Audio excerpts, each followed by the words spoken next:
I'm Maggie, a 35-year-old nurse, and my husband Jason is 40, working in the corporate sector. Our daughter Emily is about to turn 4. For a long time, we were a happy family of 3, but recently everything changed in unexpected ways.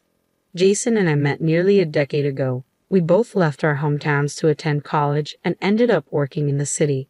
Introduced by a mutual friend, we immediately clicked due to our shared background and soon started dating. As our relationship deepened, we began discussing our future, including our desire to return to our hometown one day.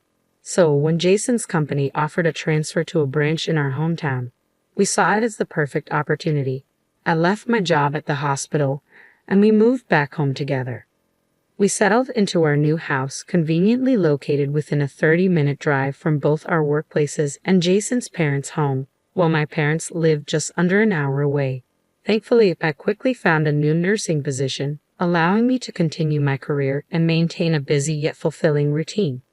After getting married, we faced challenges with starting a family and felt the weight of expectations and anxiety from those around us.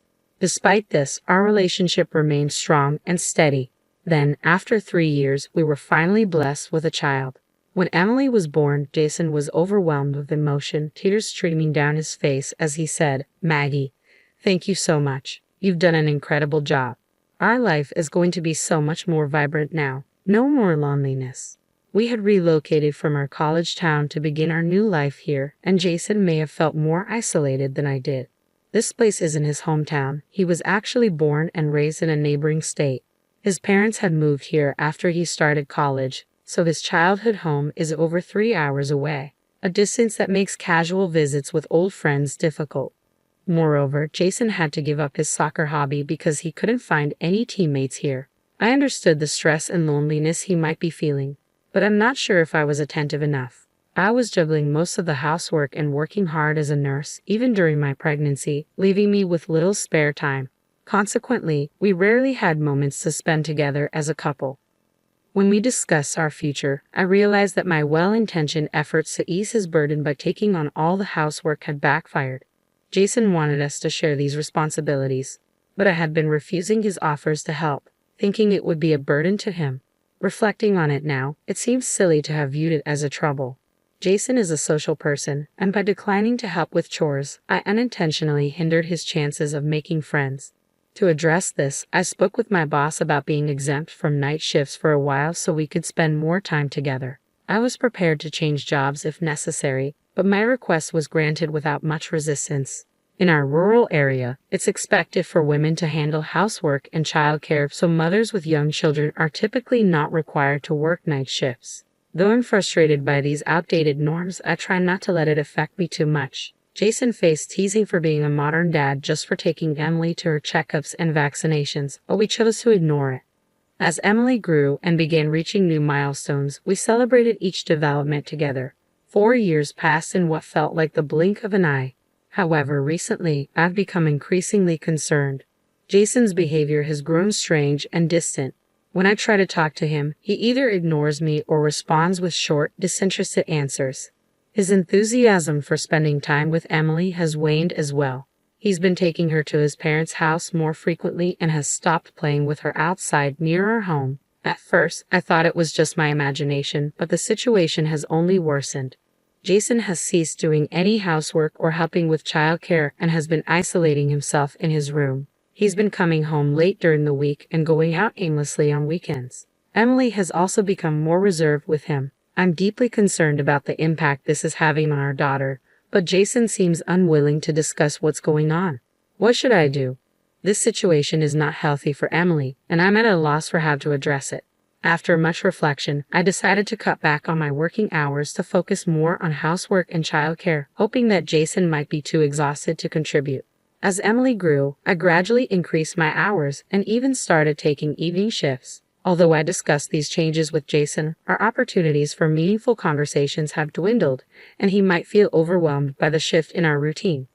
I realized I needed to return to the routine of coming home early, enjoying family meals together, and spending quality time with my family, just as we used to.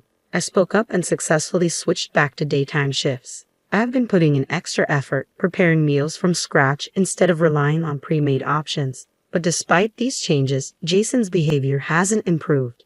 He doesn't initiate conversations and responds with disinterest when I try to talk to him, often avoiding eye contact. When I ask if he's tired or if something is troubling him, he simply replies, "Nothing in particular."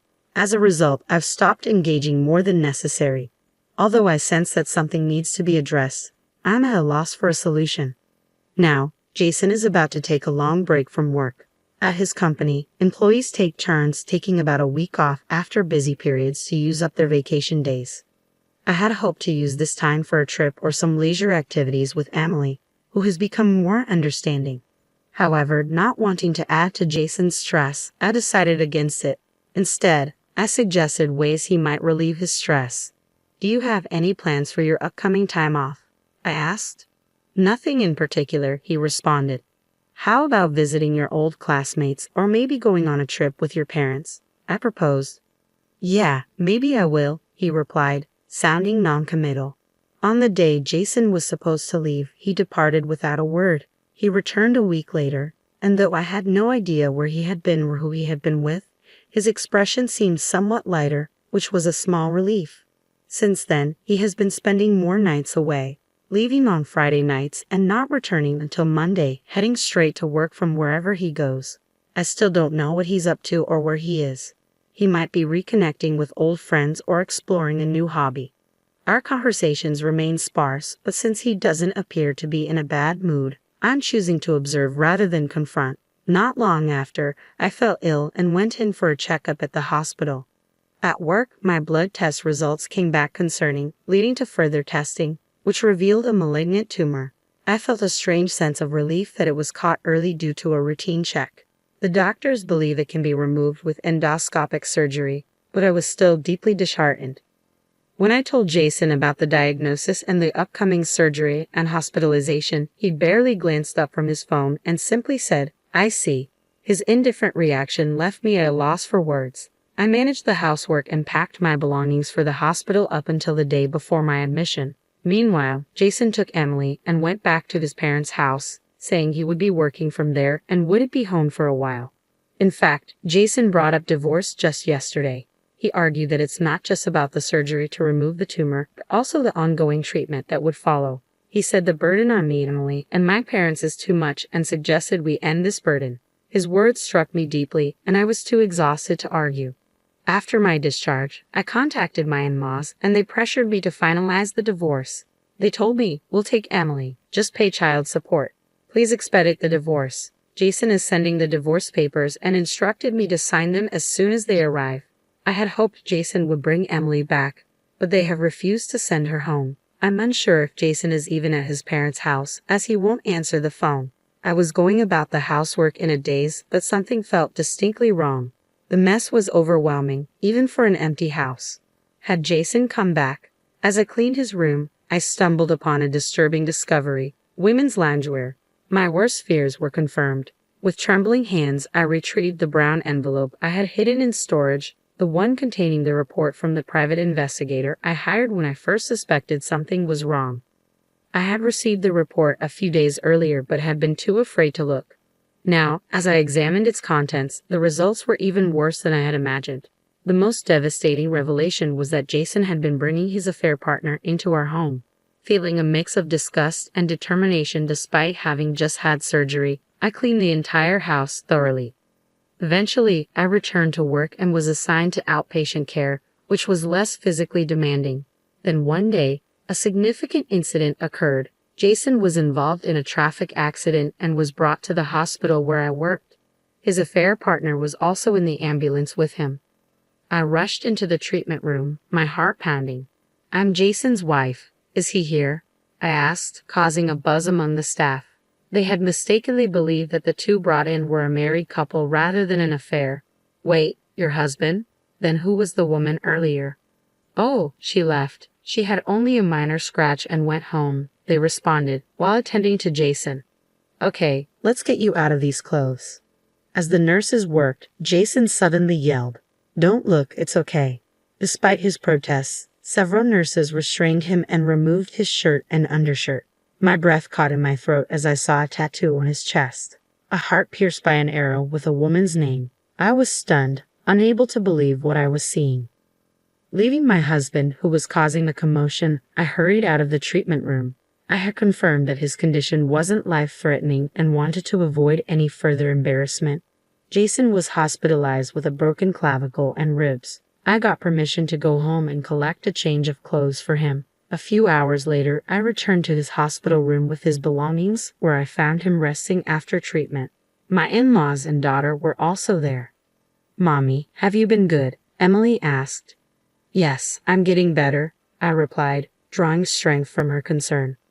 I informed my husband and in-laws that I needed to discuss something and asked a colleague to look after Emily. "I've decided to divorce Jason now," I announced. "What?" At a time like this, my mother-in-law protested. "It's better to address it sooner rather than later. I'll handle Emily," I said firmly. "What? Don't be ridiculous. We'll take care of Emily," she insisted. "Let me ask you this. Do you know where Emily likes to go the most? What vegetables she eats well? Her favorite character? You can't answer, can you? You haven't been spending time with her, have you? You've just been leaving everything to your parents, haven't you?" I handed the brown envelope to my father-in-law. As he reviewed its contents, my in-laws went pale but managed to maintain their composure. They must have already known about their son's affair. "I will take custody of our daughter," I declared firmly. "You two will not be involved with her ever again." "You can't just deny us access to her," my mother-in-law argued. "Jason has a tattoo of another woman's name and a heart on his chest. Is that the behavior of a suitable father?" I said, unmoved by their protests. My in-laws, seemingly unaware of the tattoo, were visibly shaken, but I continued without hesitation. I brought up the disarray in the house and the women's loungewear I had found. It's absolutely unforgivable that he brought his affair partner into our home while I was hospitalized. I held them equally responsible for turning a blind eye to their son's actions and neglecting his daughter. I intend to fight for custody, demand child support, and seek alimony from both Jason and his affair partner, I stated resolutely. I cannot entrust my daughter to a father who abandons her for an affair. My mother-in-law attempted to defend themselves, probably claiming they had been caring for Emily properly, but I ignored her. "If you want mediation or a court battle, go ahead.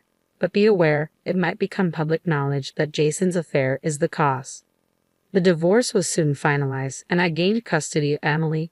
We relocated to start fresh. It turns out Jason's affair was more complicated than initially known. It was a case of double adultery. He's now being sued for alimony by his affair partner's husband. In our small town, the gossip quickly spread, and Jason has found himself in an uncomfortable position at work.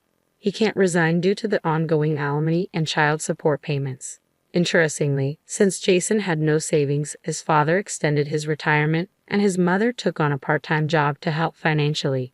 "Since tomorrow is a day off, let's go out, Emily. Where would you like to go?" I asked.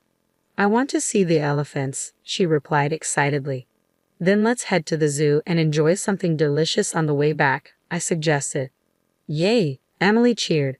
"My health has improved, and I'm enjoying a peaceful life with my daughter."